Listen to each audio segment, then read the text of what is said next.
to Kansas. Kansas had a disappointing finish to the season, finishing 6-6, 3-6 in conference play.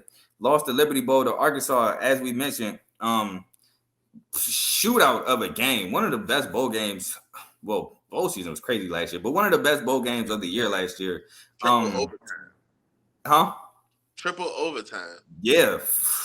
And that was the play where he threw it out the back of the end zone, right? Mm-hmm. Hey, look, man. But it was a great game. Nonetheless, it was right before the Oregon, North Carolina game. So I'm kind of glad it was over because I wanted to watch that game and it was cutting into that. But Jalen Daniels returns. Devin Neal, the starting running back, lead rusher, returns. Mason Fairchild, tight end. I think he's actually getting a lot of NFL buzz. Returns. Yeah, I love Mason Fairchild. Kobe Bryant, one of my favorite corners in the league, returns. 5-star in high school, Logan Brown transfers in from West Virginia. Wisconsin, who's supposed to be a left tackle, so he's supposed to help protect Jalen Daniels there. Kenny Logan, their leading tackler. I loved him last year at linebacker. He returns as well. They returned 17 starters, 10 on offense, 7 on defense. Ace, give me something about Kansas. So Kansas, I mean, what can we say about Kansas? I mean, they had a huge improvement from the 2021 season when they went 2-10. You know, their first bowl game since 2008. Kansas was a fun wagon to ride early in the college football season last year. I know me and you personally were on the Kansas bandwagon for a few weeks. You know what I mean? Yeah, big pause on that. I ain't gonna lie, but man, yeah, gambling. Yeah, but still, we fooled with Kansas. I mean, we can talk all day about this offense. You got Jalen Daniels come back. He led the nation in QBRs, had over 2,000 yards, passed at 18 touchdowns. I can't remember. Well, I can't tell from my handwriting. I think it was like 18 or 19, something like that. I think it was 18. 400 rushing yards, 7 touchdowns. They also had a pretty good backup quarterback who came in and played decent. I can't remember his name. It's like Jason Dean. Like that. Yeah. Pretty good guy. I mean, you know, like you said, returning Devin Neal, a 1,000-yard rusher, and Daniel Heshaw, who led in rushing before his injury. So, you know, they'll have two stud running backs. They have 4 starting offensive linemen back and their top 6 wide receivers back. The offense isn't the problem. They're returning basically everybody. They're probably one of the most experienced teams in the NCAA right now. The problem is the defense. How will the defense hold up? This is a defense that allowed freaking, let me see, 438 yards per game, 35.6 points per game. You know what I mean? That's 124th nationally. I mean, they bring back 7 starters and all 4 of the D linemen, but there still has to be a drastic improvement from those guys. They cannot put up those same numbers this year. The run defense was the best it has been since 2018, but that was still last in the Big 12. How can you take the next steps if you're putting up numbers like that defensively? Over the last 3 years, when Kansas allowed fewer than 175 rushing yards, they were 8-1. When it was over 175, they're 0-25. Yeah, and I mean, to basically sum up what you said, like if you threw away from Kobe Bryant, you probably found a lot of success. Kobe Bryant was one of the best corners. I think he was like one of the best corners in the country. Not one of the best. I say maybe top 10. So to your point, they had the 32nd total offense, 127th in total defense, 21st scoring offense, 124th in scoring defense. So, yeah, the defense didn't help the offense at all. There was a lot of shootouts there in Kansas. And to mention you, to your point, man, Kansas was a great gambler experience for sure. When you said in the chat, oh, Kansas getting 13.5, take it, lock.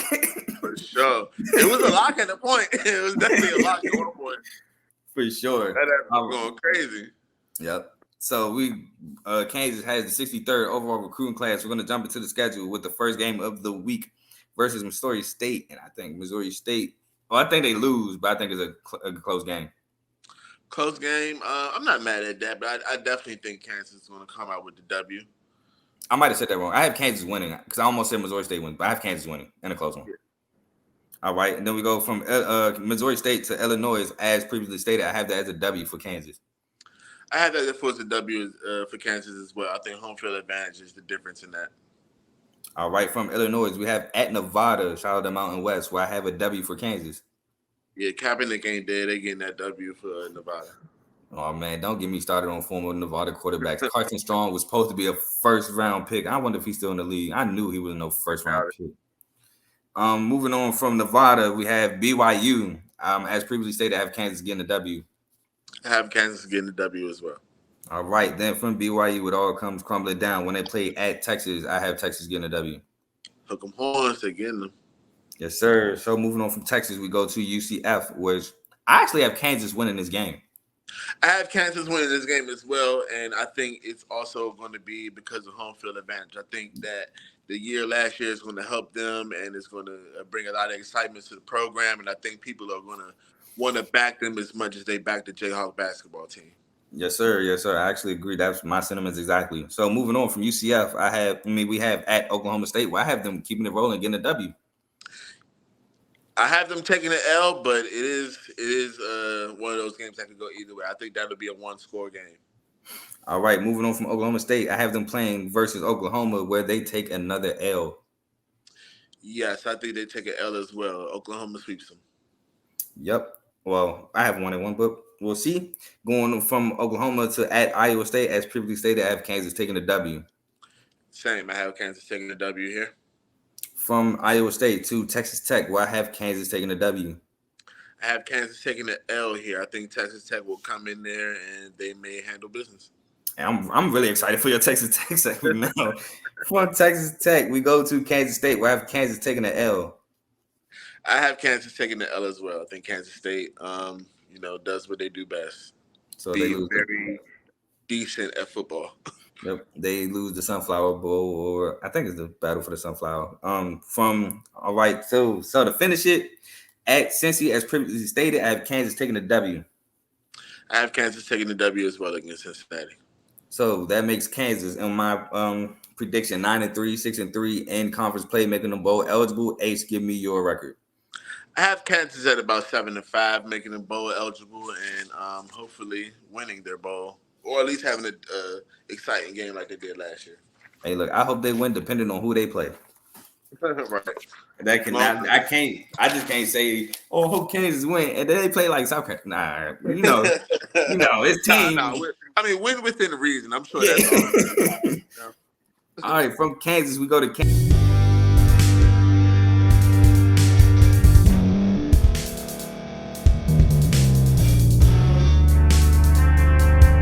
Thank you for staying to the end. If you're watching this on YouTube, please like this video, subscribe, and also hit that notification button so you can be notified next time we put out a video. If you're listening on any podcast platform, subscribe and hit that notification button, y'all, so you can be notified we put out another podcast audio. And last but not least, hit that share button. No matter what you're listening to or watching it, hit that share button and send it to somebody that you know that would love to watch this episode you just listened to. So once again, thank you for staying to the end, and we'll see y'all in the next episode.